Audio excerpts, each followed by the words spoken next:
What's going on, everybody? It's good to see you. Glad to be back. Um, Wanted to talk to you about something that's kind of serious, and I also wanted to wait for this kind of whole situation to calm down a little bit before I started talking about it because there's so much to talk about. There's so much to go over. Um, but yeah, I just didn't want to feel like a lot of these people, influencers, corporations, companies that are kind of making light of the situation and kind of taking advantage and milking this situation is what it feels like and what it looks like. Um, Not saying anybody who's made a video about the topic is milking it, but I think you understand what I mean when you're talking about the influencers who have gotten caught, faking like they're out there protesting, and these corporations who just now are starting to say, "Hey, Black Lives Matter," even though people have been getting killed and beaten and abused for years and years, and they haven't said anything until we said something. So that's what I wanted to talk about today was Black Lives Matter. I recently went to a very organized protest, and it was actually really inspiring to be there.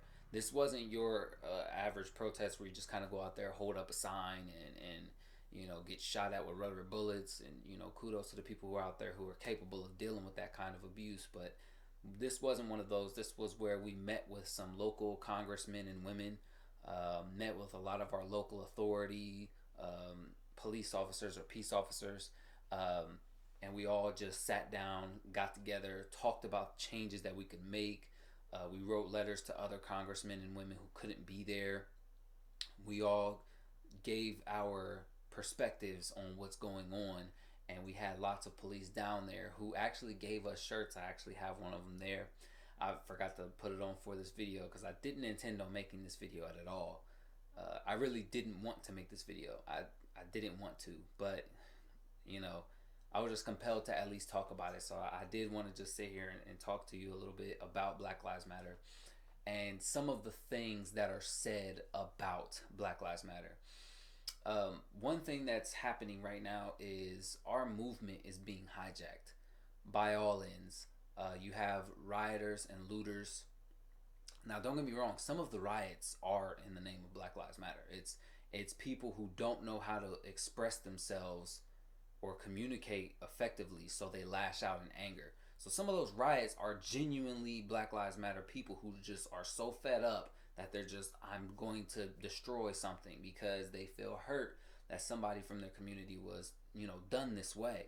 Just like I'm sure if you guys out there had a loved one or somebody close to you and you watched a long video of them taking their last breath and begging for life and begging to, pleading for assistance or anything, just begging to live.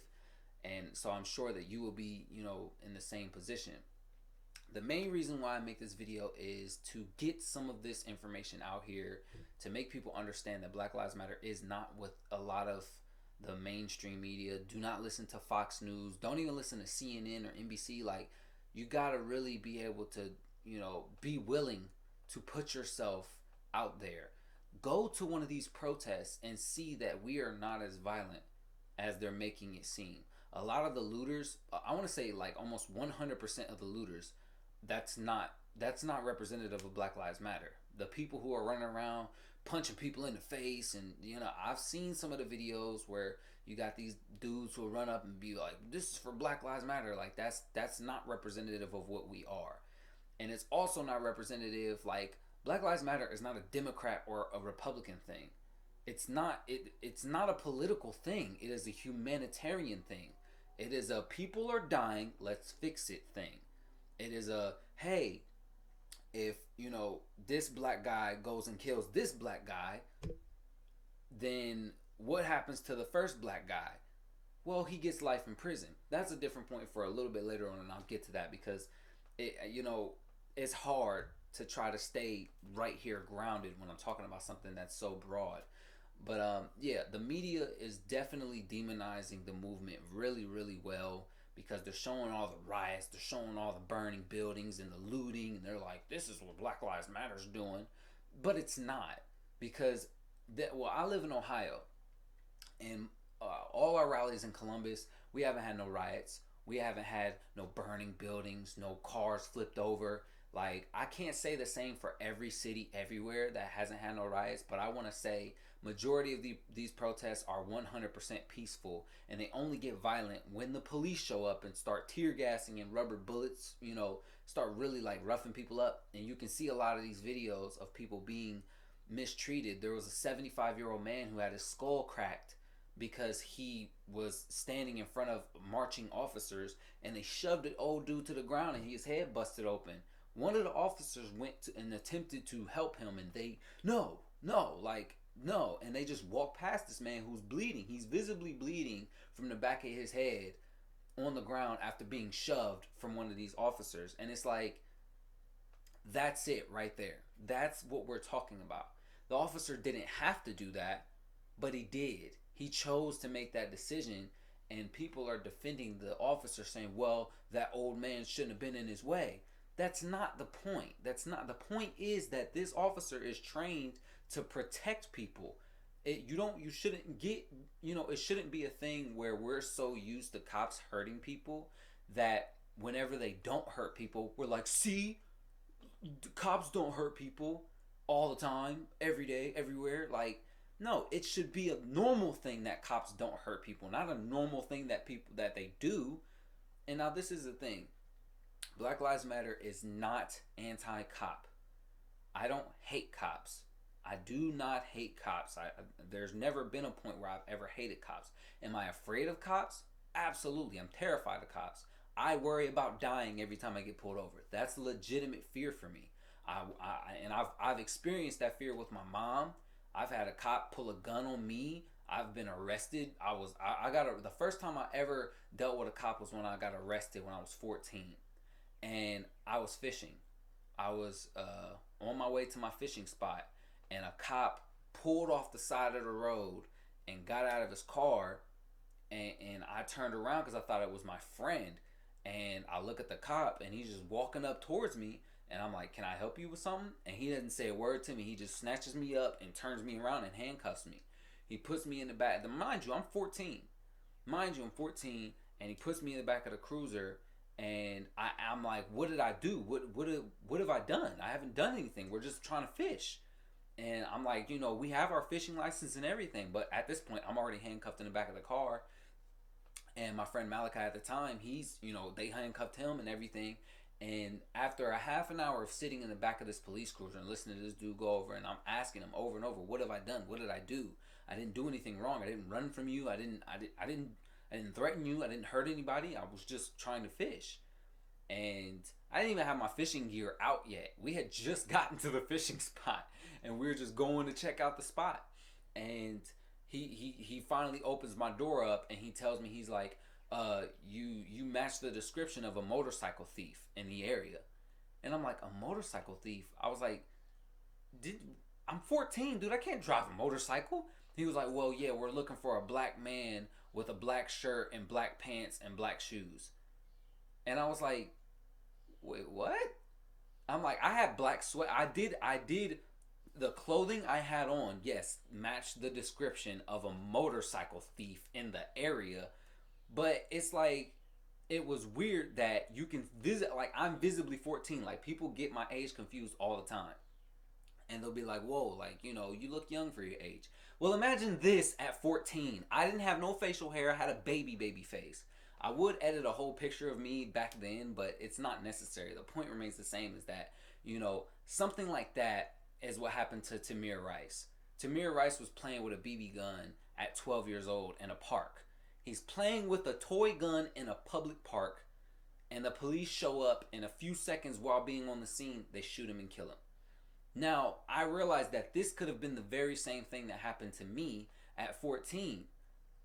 And so it's a big deal for me to realize that I could have died that day if this cop really felt like it, because he was clear that he didn't care about listening to what I had to say. He didn't care about anything I was talking about. I got sat in the back of that car for over half an hour without being listened to at all, until maybe they apprehended the dude. I don't know. But there was no way for me to validate the dude's story of a motorcycle thief. And it's like, we're clearly out here with our fishing gear, There's no motorcycle in sight. I don't know what you want me to do. I don't know why you arrested me. I didn't run from you. So it was a whole messy situation. But like, and there's plenty of stories that I have of police doing that to not just me, but my parents. My parents own a business, and we've been harassed multiple times by the police who don't believe we own our business. We've had the police called on us because we have, like, they didn't believe while we had so many cars, they didn't believe we had a business. They thought we were selling drugs because somebody called them and said they suspected that we were selling drugs. So it's more about it's like the police and the community around you kind of know what the police are willing to do when you're not trusted. They look at you and they're like, we don't trust your face. So it's just about the fact that this cop was not scared to just come up and, he looks like a guy. I'm gonna go ahead and walk. It doesn't matter. He's 14. Like, visibly, I get it. Like, visibly, I'm 14.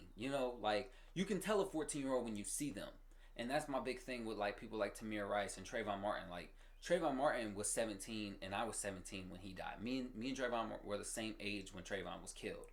So not only did Tamir Rice things resonate with me heavily because I had a story that was similar to his that could have ended the same for one wrong move. If I had my cell phone out, if I had my cell phone out, imagine what could have happened. They shot that kid 19 times or 17 times in his grandmother's backyard for having a cell phone out.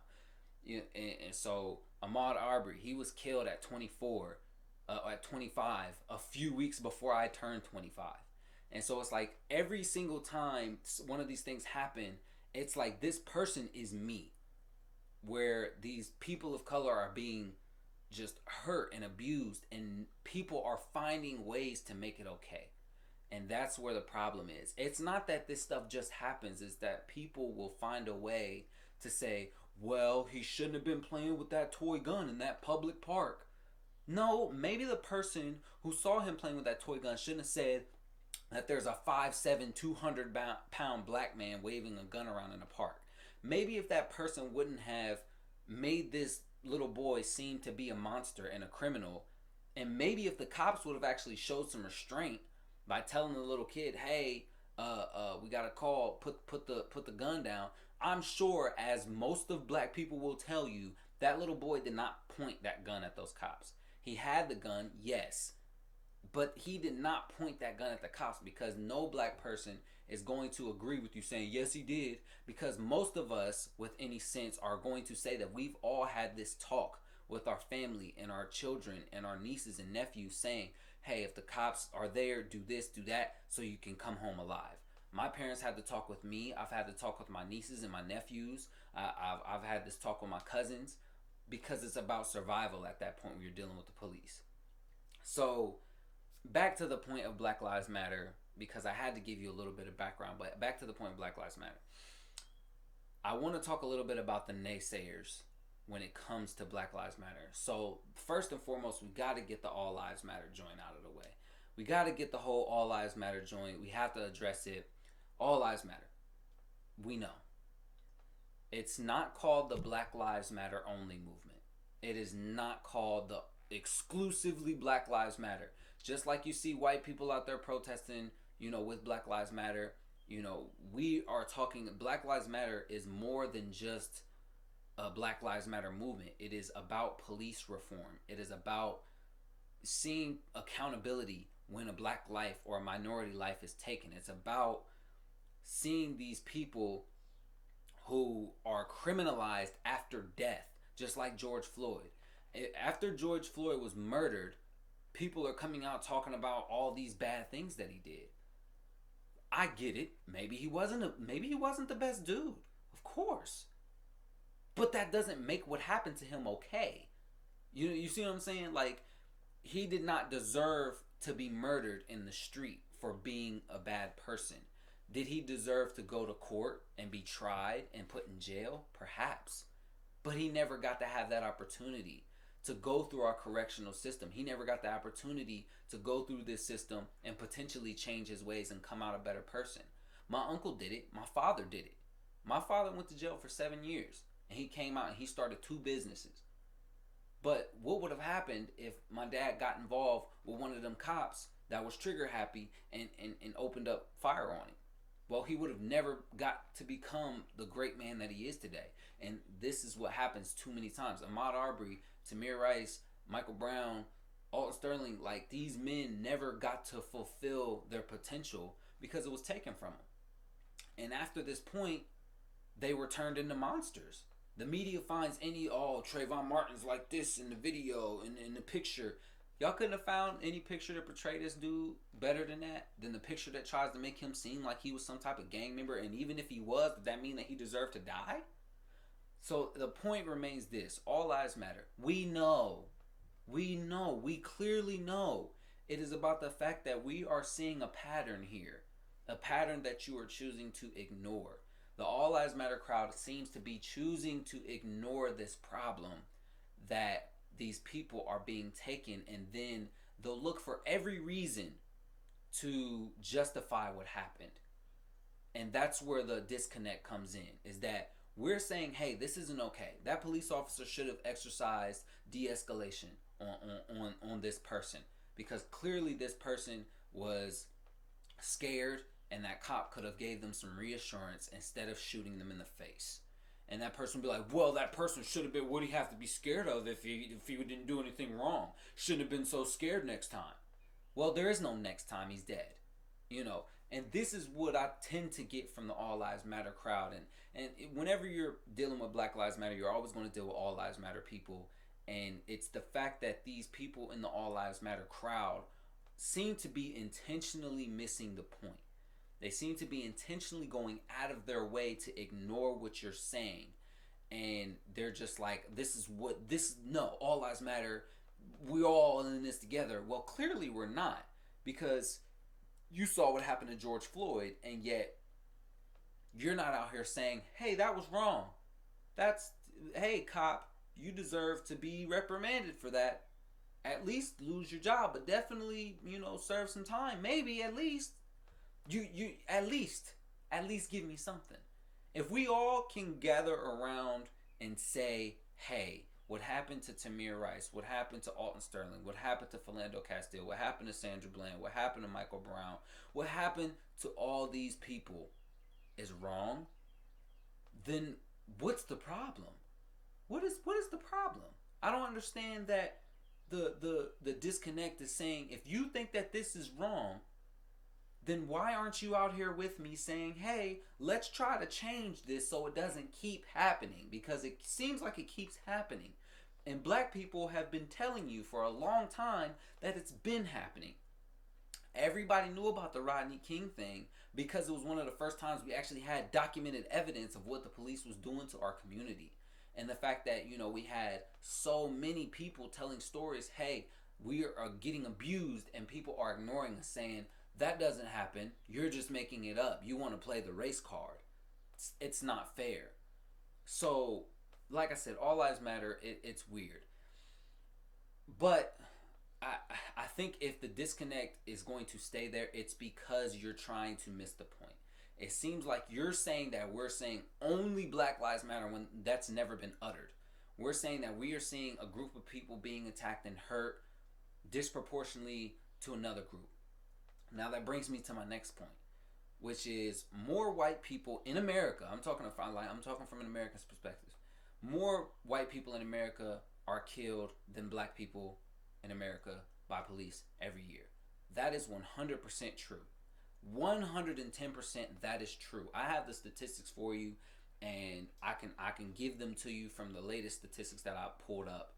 You can find them on the internet just as easily as a search of how many people are killed statistically by race. Try to separate it by race if you can, just so you can get the statistics. But yeah, it was. Let me see. I'm going to pull up the statistic really quick so I can give you exact numbers. So this is back in 2017. We can do 2017, 2018, 2019. It doesn't really matter. But let's do 2019 for the most recent. That way, since last year. So we don't want to go back too far, 2017. We'll say 2019. So in 2019, 370 white people were shot to death by police. In 2019, 235 black people were shot to death by police. Now, Hispanic people, 158 were killed by police. So this is what I want to uh, relay to you. Yes, more white people were killed by police. I have 2 points about that. One, why are the All Lives Matter people not upset about that? Why, if you're seeing all these people being hurt and shot and killed, and then all of the videos that you see that are released of these people being abused, you realize that there are more white people being killed than all of the videos and things that you are seeing? Why doesn't that upset you? Why are you so okay with that? And even if all of these people were criminals, had a criminal record, they shoplifted, they, I don't know, left without paying for gas, just anything. That, but does that make it okay? Does that then make it okay that this person had a criminal record, that this person was a felon, they just got out of jail, and then the police saw that he had a suspended license, and that's why he got shot. He ran from police because he was scared. He got shot. Well, you shouldn't run from police. I get that, but he was unarmed, clearly. And the police shot him 8, 9 times. It doesn't matter. The point is, why is the All Lives Matter crowd not upset about this? Because when it comes to Black Lives Matter, it is Black Lives Matter, yes. That's the name of the group. That's the name of the movement. But it's not just about us. It is about police reform. So this does not keep happening, which in turn affects all of the people, minorities and non-minorities, that are hurt by police inaccountability and police being too power hungry and too trigger happy and not practicing their de-escalation methods oftentimes where it's visible that they could have. There's too many times where there's a they could have done this. And that's where the problem comes in at. So back to the statistics. Like I said, let me read it off to you one more time. In 2019, 370 white people were shot and killed by police. In 2019, 235 black people were shot and killed by police. Cool. More white people are killed than black people every year by police. My second point is this. Black people make up approximately 13.6% of the people in this country. White people make up around 64% of the people in this country. So why is it that black people make up almost 50% of those shooting deaths? Do you see what I'm saying? Do you see? Let's do this real quick. I want you to do this with me real quick because this is one of the biggest points of the All Lives Matter and Blue Lives Matter. We'll get to that. But the Blue Lives and All Lives Matter crowd is that they're saying more white people are killed. True, but that doesn't mean that it is not disproportionate of the people who are minorities. If my skin complexion and the people who are darker hued in this country only make up near 14% of the people in this country, then why do we make up almost half? Let me see. I want to get the exact numbers of this. So we're taking 370, right? That's 370 plus what was that last one? 235 plus 235 out of 605 people. Out of 605 people. So let me see here. It's 605. Okay.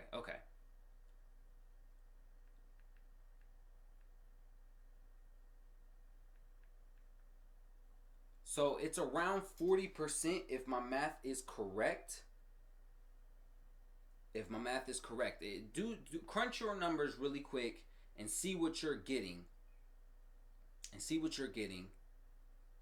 Because out of 605, we make up 235, and it's around 40%.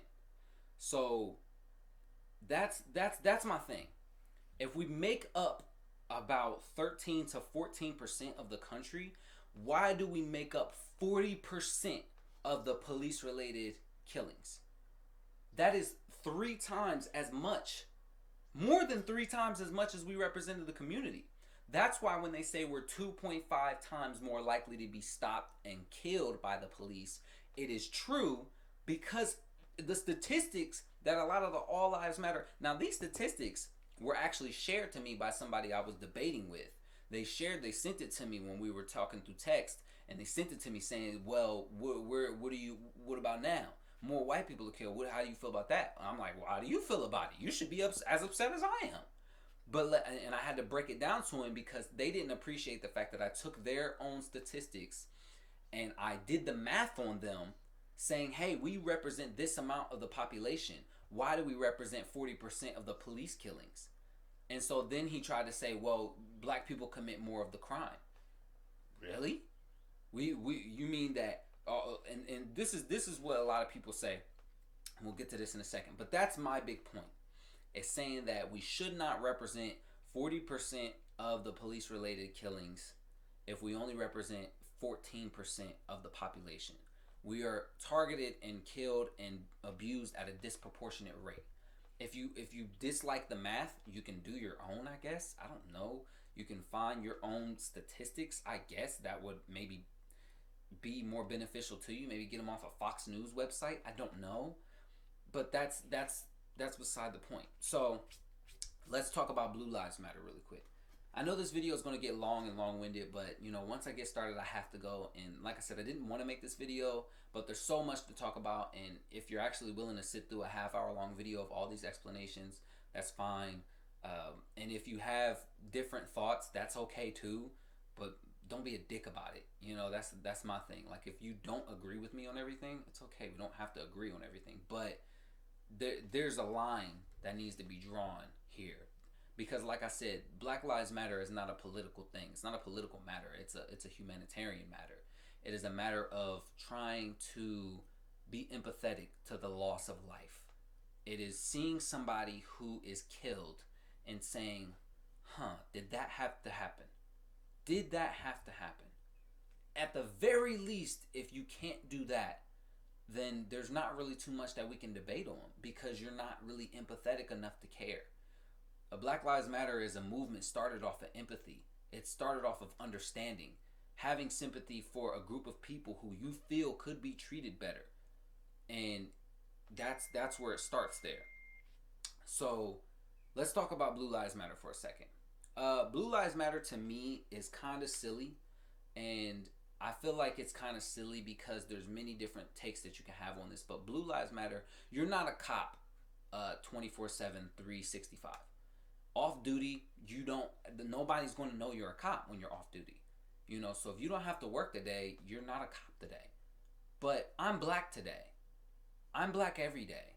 I go out in public, and if I have my hoodie on, I can't turn off my black. If I'm jogging down the street and I got my hoodie on and I'm running and I got my beats and I'm listening to my music, I'm black. I'm black all day, every day, 100% of the time. I can't turn that off. I can't go home and take that off and put it in the closet. I don't get a gun equipped with me and a taser and things to defend myself with my blackness. So as a Blue Lives Matter person, yeah, I respect cops' ability to go out there and put themselves in danger. And there are so many good examples of great and honorable cops who deserve recognition. But the problem is that when you look at both sides, you look at the people who look at Black Lives Matter and all they see is rioters and looters and people who are just, these are deplorables. But they don't see the peaceful protesters. They don't see the people who are organizing. They don't see the congressmen and women who are siding with us and trying to help the cause. All they see is the mess. The people who mostly don't represent us. And we're speaking out against that. We're saying, hey, that's not what we want. That's not us. We don't want to destroy our own communities. We don't want to steal from places that have nothing to do. We don't want to benefit anything except from the loss of life. That's the only thing we want to benefit, is to stop dying. So you look at that one side and how it's looked at. And then you got the cops on this side. You got the good cops. But a lot of that gets drowned out, just like our side, by the rioters and protesters and looters, all doing the violence, except for the protesters who are being peaceful. But you got the rioters and looters running around and kind of mixing things up, and it's blurring the lines between these two sides. You got the bad cops and the good cops getting their lines blurred. And so you have too much of a blurred line on the blue lives side. And so when you have people who are skeptical of cops, it is because they may have had these uh, situations that have led them to be weary of cops. It's not necessarily that they hate cops. Just like I said, I don't hate cops. I have a lot of respect for cops. And I think it takes a lot of gall and a lot of guts to do that job. I couldn't do it. No. But that doesn't make me not fearful of cops. Because I know that if I get that one bad cop, my life might end today.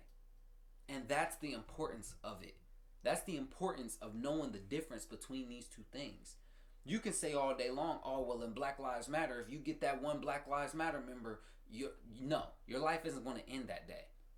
You might have an unpleasant experience with somebody who might be intolerant. If you're dealing with a rioter, then you might deal with somebody who's destroying public property. If you're dealing with a looter, you got somebody who's stealing public property. Neither one of those people represent Black Lives Matter, just like that bad cop doesn't represent what law enforcement should be. But the difference is that those rioters and looters are not, many of them aren't claiming to be Black Lives Matter.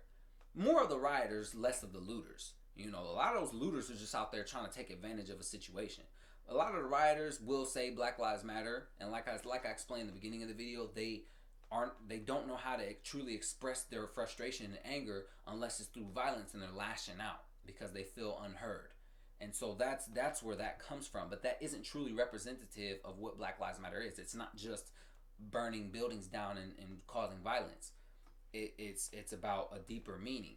But it's different when you have the police on this side, where you have a bad cop and a good cop, and that good cop does not stop that bad cop or say anything or address that bad cop from being a bad cop. You will have Black Lives Matter members who will directly address these people, and you can find videos on the internet of people addressing and stopping riots and looting where people are trying to break into stores. I saw a man run up and grab what he was using to break open the window and snatch it from him. I saw a woman stand in front of a group of looters attempting to raid a building and yelled at them to back off, and they did. They listened to her. So you have to understand that on the Black Lives Matter side, it's a little bit different.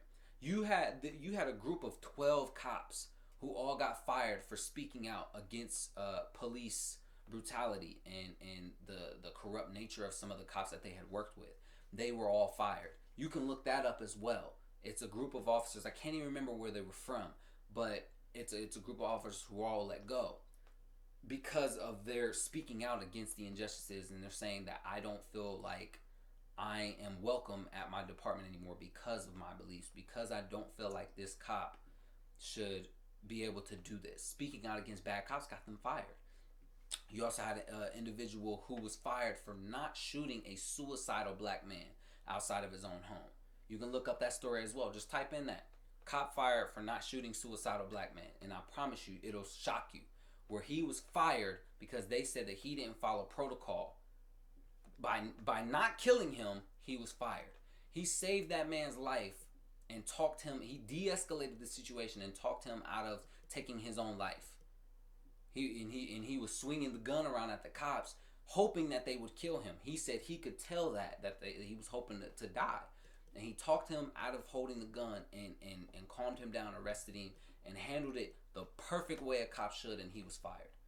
And so this is where we are at. We are at an impasse where you have cops that are being put in trouble for not being bad cops, and then you have bad cops who are doing bad things that are getting paid leave. And it's so hard for my community to wrap itself around cops when too much corruption and too much abuse has been done. So like I said, Blue Lives Matter to me is it's honestly at the core, it's just as offensive as just saying I'm racist, because if I say Black Lives Matter and then you say all lives matter, but then you turn around and say Blue Lives Matter, well then don't get mad when I turn around and say all jobs matter. You know what I mean? Like, a firefighters matter too, then, bud. But that's my point. That's, do you see what I'm saying? Like, it gets weird. It seems like the only thing that bothers you when I say Black Lives Matter is the fact that I'm saying Black Lives Matter. Because if you say all lives matter and then you turn around and say Blue Lives Matter, then what's going to stop you from saying Red Lives and Green Lives Matter? Everything that you're saying, it's weird that you will select a specific group and say Blue Lives Matter, but wasn't it just All Lives Matter? Why'd you leave All Lives Matter to go be with Blue Lives Matter? That's weird. It's weird. Because if you recognize that all lives matter, then you should recognize that even police are included in that Black Lives Matter thing. There are black cops and white cops who were out there protesting with us. They stood right alongside us and were there for the movement. I got a shirt from a cop that says my blue says Black Lives Matter. And it was amazing because he sat there and he talked to me and he gave me so much reassurance. He's like, this is what I'm on the force for.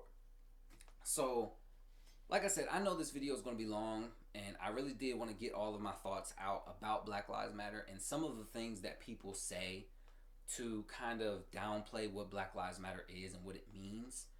And if there's any thoughts that you have as far as Black Lives Matter and what you've seen, if you feel like you've been misinformed about Black Lives Matter, please comment on here and I'll use the comments that are on this video to make another video strictly and specifically addressing your comments and concerns that you might have about the naysayers of Black Lives Matter and about the pros and cons that this entire discussion can have about racism as a whole. But specifically today, I just wanted to address Black Lives Matter and a couple of the things that naysayers will say on the other side of the aisle about Black Lives Matter. And I wanted you guys to understand that it takes effort to be knowledgeable in any field. It takes effort to not be misled because it's so easy to just hear what somebody said and accept it. It's so easy to just see something on the news and immediately group us into this. Just like it is with cops. If there's people who hate all cops, that's not fair either. They're all cops shouldn't be put in one group, just like all people of color shouldn't be put in one group. So that's what I want to leave you with, is understanding that it's difficult to truly be informed on what's going on. It's difficult to not be swayed one way or another way based off of what you know and what the people around you are telling you. If you are typically right wing, then that means you have an echo chamber around you of right wing voices. You're typically not going to invite too many voices challenging your beliefs. So that's what I implore you. If you're confused on the Black Lives Matter topic and you want to know more, I'm sure you're already somewhat empathetic to the cause, so you probably are leaning more towards Black Lives Matter than you aren't. If you don't care about Black Lives Matter, then you're probably just going to leave a mean comment on this video, and I'll probably address that too. Like I said, I'll probably make a second video about this, but my next video is going to be talking about the whole Confederate flag and the removal of the Christopher Columbus statues and things like that. So anyways, guys, I appreciate you coming out. Hope you had a good time, and I'll see you in the next video. Peace.